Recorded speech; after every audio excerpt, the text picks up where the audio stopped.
Another of the men charged in the murder and kidnapping of opposition lawmaker Philip Paulwell's infant daughter and her mother has pleaded guilty. Rashane Miller on Friday pleaded guilty to 2 counts of conspiracy to kidnap, 2 counts of accessory before the fact of murder, and 2 counts of misprision of felony. On Thursday, another accused, Richard Brown, pleaded guilty to 2 counts of murder and 2 counts of kidnapping. They are to be sentenced on November 15 in the Home Circuit Court.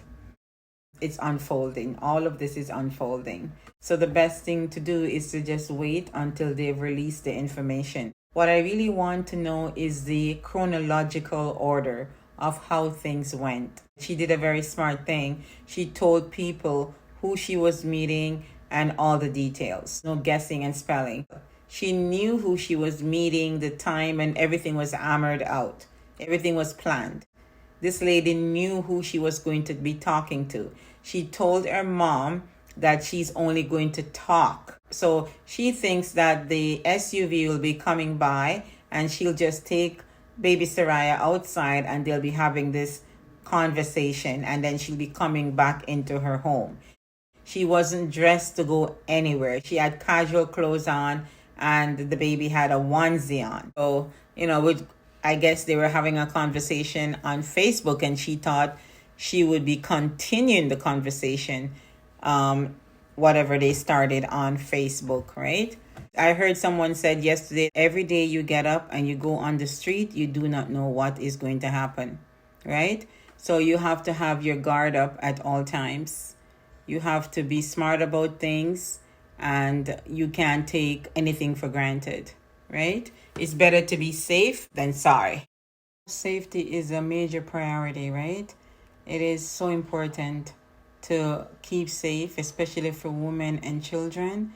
And again, I'm going to use this opportunity to tell the parents, do not let your children go into taxis by themselves. And it is high time that the government start to put public buses in other areas. I noticed that they're saying that JUTC is going to be going into other areas like Montego Bay and other main cities, maybe Mandeville and all of that. Is it just going to be like a bus traveling from Kingston to Mandeville, going into communities and all of that?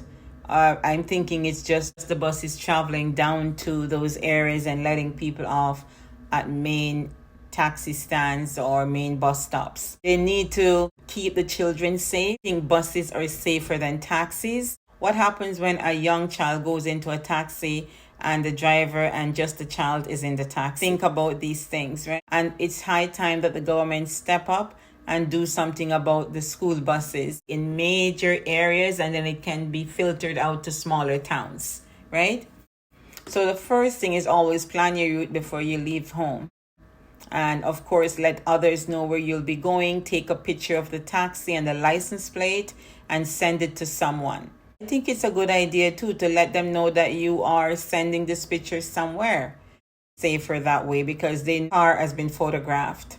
Government should come out with some rules and regulations to keep the kids and passengers safe. They should have like a camera system, just like Jamaica Eye, that they have to log into to monitor what's going on in that taxi. Much technology around, I think that should be rolled out with some urgency, because if they're being monitored, then you know that certain things will not happen. Waiting for public transport, choose well-lit areas and busy bus stops or taxi stands, right? These locations are usually safer because there are more people around, reducing the risk of any incidents. Share your route and expected travel time. And of course, as I mentioned, the vehicle information that you've just taken. Always take a picture of the vehicle, especially the license plate, right? Sometimes it can be a fake license plate. So take a picture of more than one area of the vehicle, the front and the back. That's always good to do, right? And even when you're inside the vehicle, you can take a picture. If the person has nothing to hide, then they won't object to you taking a picture of the vehicle.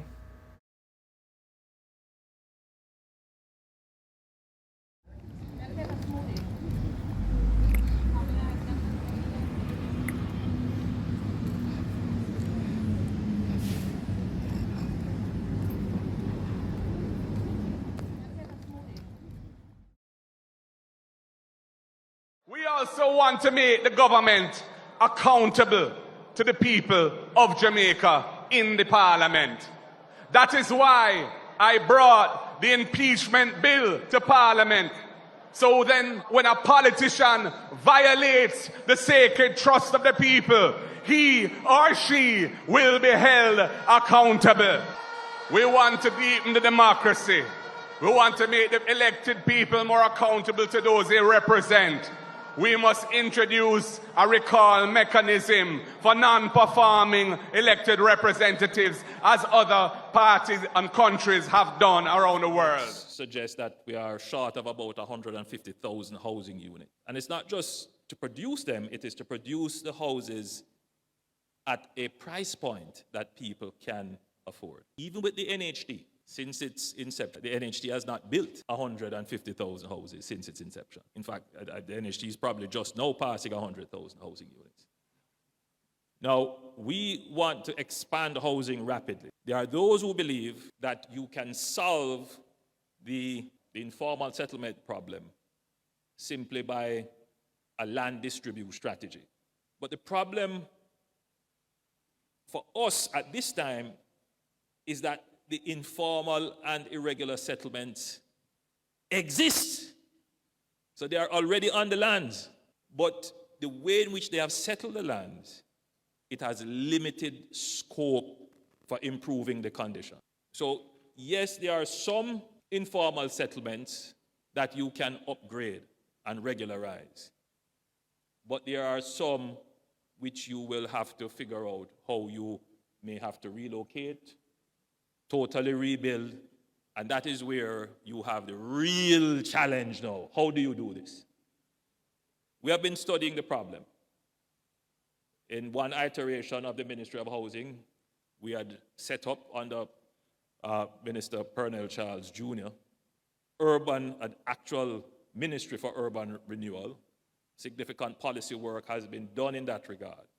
We are now at a point where we intend to implement a program of urban renewal on a massive scale.